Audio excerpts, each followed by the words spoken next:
পাপেরা নওজওয়ান তরুণেরা কেন আমি কথা বলছি? আহারে, আমার নবী পাকের দ্বীন ইসলামটা বড় কষ্ট করে এসেছে, ওই ইসলামকে মিটিয়ে দিবার জন্য যুগে যুগে এ নওজওয়ানেরা ইসলামের দুশমনেরা সজা জড়চড়া চালাতে লেগেছে। আল্লাহ নবী নূহ নবী দয়া নবী ইনসাফ ইনসানিয়াত নয় মানবতা গরিবের কথা বলেছিল। এই জন্য আবু জেহেল উতবা সাইবা আমার নবী পাকের জানের দুশমন হয়ে গেল। একটা দিন এমন এসে গেল আমার নবী পাককে 40 জন মিলে ঘিরে ফেলেছে। আমার নবী পাক ঘরের মধ্যে রয়েছে। এই যুবকেরা তরুণেরা আল্লাহ নবী হযরত আলীকে ডাক দিল, ও হযরত আলী এদিকে আসেন, এদিকে আসেন। আল্লাহ পাকের হুকুম হয়ে গেছে, আমি আজকে রাত্রে হিজরত করে ইয়াসরিব মদিনাতে চলে যাব। এই মালগুলো তুমি অমুকের মাল অমুকের মাল অমুকের মাল দিয়ে আসবে। আর সকালে উঠে আমি রাসূলুল্লাহ আমার ইয়াসরিব মদিনার জমিনে চলে আসবে। এ যুবকেরা তরুণেরা বাপেরা, আল্লাহ নবী সাহাবাদেরকে কেমন মানা মেনেছিল, আল্লাহ নবী সাহাবাদিওকে কেমন বিশ্বাস করেছিল। আজ আমরা মুসলমান দাবি করি, নবীর উম্মত দাবি করি, আমরা নবী পাককে কেমন ভাবে মানছি। দেখো আল্লাহ নবী কি বলল, আলী রে আমার হুজরার মধ্যে তুমি শোবে, আমার চাদরটাকে তুমি গায়ে দিয়ে শোবে, এবং আমি রাসূলুল্লাহ সকালে তুমি যখন উঠবে এই মালটা অমুক জন দিয়েছে, এই মালটা আমার কাছে অমুক জন রেখেছে। অর্থাৎ মক্কা যারা জালিম ছিল আমার নবীর কাছেই তারা তাদের মালপত্র জিম্মেদার আমানতে রাখতো। তখন তো ব্যাংক ছিল না, কার কাছে রাখবে? আবু জেহেল যদি উতবার কাছে মাল রাখে উতবা 2 নম্বর ঝেড়ে দেবে, উতবার কাছে যদি সাইবার মাল রাখে ও ঝেড়ে দেবে। এই জন্য আমার নবীকেই বিশ্বাস করে তারা রাখছে যে মুহাম্মদ সাল্লাল্লাহু আলাইহি ওয়াসাল্লাম কখনো আমানত খেয়ানত। আর সেই নবীর উম্মত, নবী আমাদেরকে ইসলাম আমানত দিয়েছে, সেই ইসলামের আমানতের খেয়ানত করছি তো আমরা। ইসলামের বিষয়ে আমাদের কোনো চিন্তা ফিকির আছে? আজকে পুরো দুনিয়ায় দেখুন কম্পিটিশন চলছে। হ্যাঁ, আজকে আমাদের খবর কি? আমাদের খবর সকালে ওঠো, কোন রকম ভাবে মুখটা ধুয়ে কিছু পেলে একটু পেটের জন্য, সে হালাল কি হারাম দেখা দেখি নয়। কারো যদি পা টিপতে হয় তাও ঠিক আছে, কারো জুতো চাটতে হয় তাও ঠিক আছে, আমার 200-300 টাকা দরকার। এই খারাপ লাগছে ওর কথা? এটাই জিন্দেগি আমাদের। আমার নবীর দিনের জন্য আমরা ঐক্য হব না? আমার নবীর দিনের জন্য আমরা একত হব না? আমার নবীর দিনকে যারা মিটাতে চাইছে গুস্তাখে রাসূলদের বিরুদ্ধে কি কথা বলবো না? ভাবুন বাপ, কেউ বলছে বলতে গেলে তো জেল দেবে, বলতে গেলে তো মারবে, বলতে গেলে তো জুলুম করবে, বলতে গেলে তো কাজ বন্ধ হয়ে যাবে। আর এটাই তো তোমাকে আল্লাহর পরীক্ষা। তুমি নিজের পেটের কথা ভাবো না, আল্লাহ রাসূলকে বেশি ভালোবাসো, এটাই তো পরীক্ষা। আল্লাহ রাসূলের কাছে মাল রেখেছে তারা। নবী পাক হযরতে মাওলা আলীকে বলছে এই মালগুলো অমুক অমুকে দিয়ে দিবি, দিয়ে আপনি আমার ইয়াসরিব মদিনা শরীফে আসবেন, আর আমার বিছানায় শোন, যে বিছানাটাই রাসূলুল্লাহ শোয়। আচ্ছা বলুন তো ভাই, আপনার ঘরে রাত্রিরে কিছু জালিম এসেছে আপনাকে হামলা করে কতল করে দেবে, ওই ঘরে কেউ অন্যজন ঢুকে থাকতে চাইবে? যে অন্ধকারের মধ্যে অমুক মনে করে আমাকেই ছেড়ে দেবে কি? হ্যাঁ, কুরবান যাক হযরত আলীর কদমে আমাদের জান মাল। জোরে বলুন সুবহানাল্লাহ। সাহাবীদের ঈমান দেখুন। আল্লাহ নবীর সাহাবী হযরত আলী শহীদ বিছানার উপরে শুয়ে বললেন, চাদরটা আবার পুরো মুড়ি দিয়ে, পুরো চাদর মুড়ি দিয়ে। আল্লাহ নবী চলে গেলেন। নবী আমার বাড়ি তুললেন, বাড়িটা নিক্ষেপ করলেন, জালিমদের চোখে পড়লো, তারা দেখতে পেল না। আল্লাহ নবী চলে যেতে লাগলেন। অনেক বড় কথা, পরের দিন সকাল হয়ে গেল। হযরত আলী রাদিয়াল্লাহু তাআলা যার যার মাল তার কাছে দিয়ে আল্লাহ নবীর মদিনা শরীফের দিকে ফিরে আসতে লেগেছে। সাহাবা হুজুররা বলতে লেগেছে, আমরা বড় চিন্তিত ছিলাম, আমাদের ভাইকে না জালিমরা কতল করে দেয়। হযরত আলীকে দেখে সাহাবা হুজুররা খুশি হয়ে গেলে, আগিয়ে এসে গলায় গলায় মিলতে লেগেছে, ভাই কাল রাত্রিটা আপনার কেমন কেটেছে? হযরত আলী বলে, আমার নবীর সাহাবারা গতকালকে আমি নিশ্চিন্তায় ঘুমিয়েছিলাম, জ্ঞান হওয়ার পর থেকে আমি আলী ওই রকম নিশ্চিন্তা কোনোদিন ঘুমাই না। কেন ভাই কেন? কেননা আমার রাসূলুল্লাহ বলেছিল আলী সকালে উঠবে, মালগুলো দেবে, মদিনা জমিনে আসবে। আমি আলী বুঝে নিয়েছি অন্যদিন আমার মৃত্যু রয়েছে, মদিনায় যাওয়ার আগ পর্যন্ত আমি আলীর মৃত্যু না। যদি মদিনায় যাওয়ার আগ পর্যন্ত আমার মৃত্যু থাকতো, আল্লাহ নবী তাহলে বলতো না আলী রে সকালে উঠবে, মালগুলো দেবে, মদিনায় আসবে। আমার নবী সাহাবারা, আমি আলী বুঝে নিয়েছি মদিনায় যাওয়া পর্যন্ত আলীর মৃত্যু না। আরো জোরে বলুন সুবহান, আরো জোরে বলুন সুবহান। হাত তুলে বলুন লাব্বাইক। আপনারা বলুন ইয়া রাসূলুল্লাহ লাব্বাইক লাব্বাইক লাব্বাইক লাব্বাইক লাব্বাইক লাব্বাইক। নারায়ে তাকবীর। সেই নবী বলছে তোমরা আল্লাহ ও রাসূলের হয়ে যাও, পৃথিবীর কোন শক্তি নেই তোমাদেরকে মিটাতে পারে। এই হবে না? কথা বলো। আল্লাহ রাসূলের হয়ে যাও, আল্লাহ রাসূলের হয়ে যাও। ইসলামকে মিটিয়ে দিয়েছিল, নবীর ইসলামকে মিটিয়ে দিতে চেয়েছিল। এদিন সন্ত্রাসী প্রথা চালু করেছিল, শাসকের নামে শোষণ করছিল, ক্ষমতার জোরে এজিদ মানুষকে লুটতেছিল, ক্ষমতার জোরে এজিদ মদকে আম করে দিয়েছিল, ক্ষমতার জোরে এজিদ বিহাপুরা চালু করেছিল। শুনছেন না শুনেন? আজকেও এজিদ আছে না? না, আমরা মদের বিরুদ্ধে ওয়াজ করলে আজকে এজিদদের অসুবিধা হয় কেন? আজকের এজিদ গুলো তো মদ বিক্রি করি সবাই পেট চালাচ্ছে। 1000 লে 2000 লে মদের টাকা লে, আর মদের টাকা খেয়ে আমার আব্বা আমার আম্মা আল্লাহু আকবার। এই হবে? একটু হুঁশ করে চলো।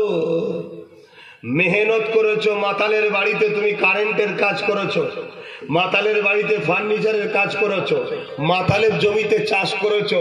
মাতাল তোমায় যদি 500 টাকা দেয় মজুরি, লিয়া বিলকুল হালাল, মেহনতের পারিশ্রমটা। কিন্তু মাতাল যদি খুশি করে 1 কাপ চা খাওয়ায়,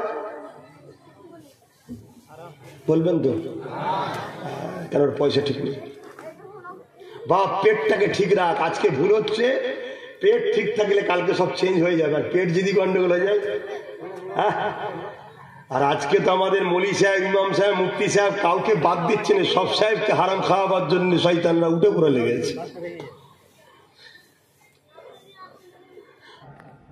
অনেক বড় কাজ। আপনি আমার পিঠে চেপে আল্লাহর দিদারে যাচ্ছেন, আর জান্নাতে যদি অন্য বুড়াকের সাথে চেপে ঘোরেন আমার বড় কষ্ট হবে। আপনি কথা দিন আমার পিঠ ছাড়া অন্য কারো পিঠে চাপবেন না। হুজুর এই মোকা কেন? আপনি আল্লাহর দিদারে যাচ্ছেন, বড় খুশিতে আছেন, এখন আর দেরি করবেন না। আপনি আমার রাসূলুল্লাহ বুড়াকের মাথায় হাত বুলিয়ে বলল, যা আমি তোর পিঠে চেপেই ঘুরবো। জোরে বলুন সুবহানাল্লাহ। বুড়াক আমার নবী চিনল, সে মানুষের থেকে শ্রেষ্ঠ নয়, আশরাফুল মখলুকাত নয়। আর মানুষ হয়ে, মুক্তি হয়ে, মৌলানা হয়ে, মুহাদ্দিস হয়ে, ফোকা হয়ে আমার নবী চেনে নেই। কি বলছে শুনছেন তো?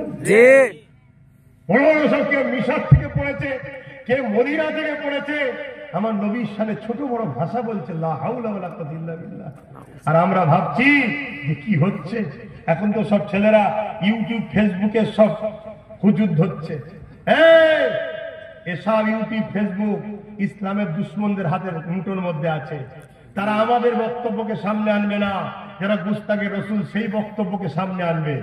যখনই খুলছো তারটা আসছে, তার ভিড় দেখাচ্ছে, তার বক্তব্যকে দেখাচ্ছে। তুমি ভাবছো বাপরে বাপ 1 মিনিটে 1 লক্ষ লোক দেখেছে, বিরাট বড় বক্তা। আরে লোক বেশি হওয়াতে যদি বক্তা বড় হতো, লোক বেশি হওয়াতে যদি হক হতো, তাহলে কারবালার জমিনে এজিদকে হক বলতে হবে। কারণ এজিদের দিকে 22,000 ছিল, আমার ইমাম পাকের দিকে মাত্র 72 জন ছিল। এজিদের দিকে 3,000 3000 মুফতি ছিল, 3000 হাফেজে কোরআন ছিল, 7000 আলেম ছিল, আর আমার ইমাম পাকের দিকে মাত্র 72 জন ছিল। কিন্তু শোনো, 22,000-এর দিকে 3000 মুফতি মৌলানা, 7000 আলেম থাকতে পারে, কিন্তু আমার আল্লাহ ছিল না। ইমাম পাকের দিকে আল্লাহ ছিলেন, আল্লাহর বন্ধু মুহাম্মদ রাসূলও ছিলেন। জোরে বলুন সুবহানাল্লাহ, জোরে বলুন সুবহানাল্লাহ। নারে তাকবীর, নারে তাকবীর, মোহতারাম চাচা জান হুজুর কিবলা, নারে তাকবীর। আখেরি জামানা আল্লাহর নবী বলেছেন, হাতের তালুতে আগুন রাখার থেকেও ঈমান বাঁচানো বড় কষ্ট হবে। আল্লাহর নবী এটাও বলেছেন, আসমানের নিচে জমিনের উপরে আখেরি জামানায় সবথেকে নিকৃষ্ট হবে একদল উলামা। প্যান্ট শার্ট পরা, দাড়ি চাচা কথা বলেন, হ্যাঁ এগুলো অন্যায়, পাপ করছো তোমরা যারা দাড়ি রাখুনি, রাখো, কথা শুনছো, নবীর সুন্নাত রাখো, কিন্তু এদেরকে সব থেকে নিকৃষ্ট বলেনি। সব থেকে নিকৃষ্ট বলেছে একদল উলামা। তারা যারা এই সরল পিরান উম্মত গুলোকে অত্যাচারী শাসকদের টাকা নিয়ে বেঈমান বানাবে। কেন? এদের যদি ঈমান থাকে, ওই সুপার পাওয়ার গুলো যেমন প্যালেস্টাইনকে মিটাতে পারছে না, ওদের ঈমানের পাওয়ারে জিতে আছে। এদেরও যদি ঈমান থাকে, পৃথিবীর কোন সুপার পাওয়ার এদেরকেও মিটাতে পারবে না। জিততে গেলে কি পাওয়ার দরকার? ঈমান। জোরে বলেন, ঈমান পাওয়া। মুসা সাল্লামকে যখন আল্লাহ বলেছিল, মুসা ফেরাউনের কাছে যাও, আরে কোরআনের কথা তো, ফেরাউনের কাছে যাও, ও বড্ড বাড়াবাড়ি করছে, যে বুঝাও। মুসা নবী কি বলেছিলেন? আল্লাহ, আমি আর আমার ভাই হারুন ছাড়া তো কেউ নেই, আমি যাবো, আপনি আমার সিনাতে পাওয়ার দেন। কোরআনের কথা, আপনি আমার সিনায় পাওয়ার দেন। জানেন না, সিনার পাওয়ার নিয়ে গেল 70,000 জাদুঘরের মোকাবেলায়। মুসা নবী দাঁড়িয়ে গেল, 70,000 জাদুঘর রশি ছাড়লে একটা একটা করে সাপ হয়ে গেল। মুসা নবী লাঠি ছাড়লো, সেটাও সাপ হয়ে গেল। জাদুঘররাও সাপ বানিয়েছে, মুসা নবীর লাঠিও সাপ হয়েছে। কিন্তু 70,000 জাদুঘর মুসা নবীর হাতে হাত দিয়ে মুসা নবীর লাঠি ছাড়া সাপ দেখে ইমানের কালেমা পড়ে মুসলমান হয়ে গেল। জোরে বলুন তোমরাও তো সাপ বানিয়েছো, মুসা নবীর লাঠিও তো সাপ হয়েছে। জাদুকররা বলছে, এ মানুষ শোনো, আমাদের রশিগুলো সাপ হয়েছে, এটা লোক দেখছে সাপ, কিন্তু রশি রশি আছে। কিন্তু মুসা যে লাঠিটা ছেড়েছে, আরে ওটার লাঠি নেই, সত্যিকারই সাপ হয়ে গেছে। জোরে বলুন সুবহানাল্লাহ। জাদু আর মুজিজার পার্থক্য এটা, জাদু মানুষের চোখকে ধোঁকা দেয়, মুজিজা হাকিকাতে পরিবর্তন হয়। জোরে বলুন সুবহানাল্লাহ। মুসা নবীর যদি এই মুজিজা হয়, মুসা নবী নবী কমলিওয়ালা আমিনুল্লাহ আব্দুল্লাহ দুলাল আল্লাহর বন্ধু মুহাম্মদ রাসূলের তুলনা হয়? জি না। সেই নবীকে তো তুলনা করছে আজকে। হে যুবক, এক ঘরে হয়ে গেল, রাসূলকে নিয়ে থাকো, শুনছো? তাতে যদি তোমাকে ফাঁসির কাঠ গড়াতে উঠতে হয় হাসতে হাসতে, ইয়া রাসূলুল্লাহ বলে গলায় ফাঁসি ঝুলিয়ে নাও, রাসূল ছেড়ে না, যদি আল্লাহ পেতে চাও। আমার আগে মাওলানা সাহেব একটা আয়াত তেলাওয়াত করেছিলেন কোরআনের, আমিও ওইটাই পড়েছিলাম দ্বিতীয় আয়াতে, কুল ইন কুনতুম তুহিব্বুনাল্লাহ। এই আয়াতটা ব্যাখ্যা করে সালাম দিয়ে দোয়া শেষ করছি। কুল ইন কুনতুম তুহিব্বুনাল্লাহ, বড় কাফ লাম কুল, মামানা आप फरमाइए। नबी के बोलार जন্য अल्लाह हुक्म দিচ্ছে, বন্ধু আপনি বলুন, इन कुंतुम तुहिब्बुन अल्लाह, जो शख्स कहते हैं मैं रब ताला को प्यार करते हैं, যারা বলে আল্লাহকে ভালোবাসি, এরা যদি সত্যবাদী হয় তাহলে একটা পরীক্ষা দিতে হবে, টেস্ট দিতে হবে। ফাত্তাবিউনি, আগে বন্ধু আপনাকে ইত্তেবা করতে হবে, আপনাকে ফলো করতে হবে। কিন্তু কাউকে ইত্তেবা ফলো করতে গেলে ভালোবাসা দরকার আছে না? জি, কথা বলছেন না? জি।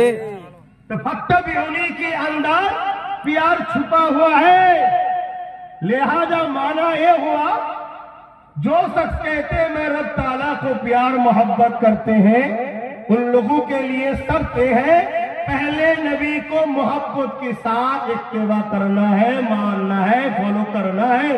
जरा नबी के प्रथमे ভালোবেসে মেনে নেবে, আল্লাহ বলছেন হবিবকুমুল্লাহ, আমি আল্লাহ কথা দিচ্ছি তাদেরকে আমি ভালোবাসবো। জোরে বলুন সুবহানাল্লাহ।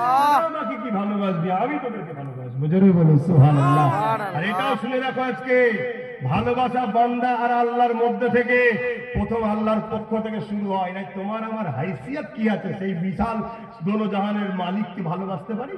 জি। তিনার পক্ষ থেকে প্রেম শুরু হয়, আমাদেরকে প্রেম করার ক্ষমতা তিনি দেয়, তারপরে পারি। জি। শুনছো তো? জি। তিনি প্রেম তাকে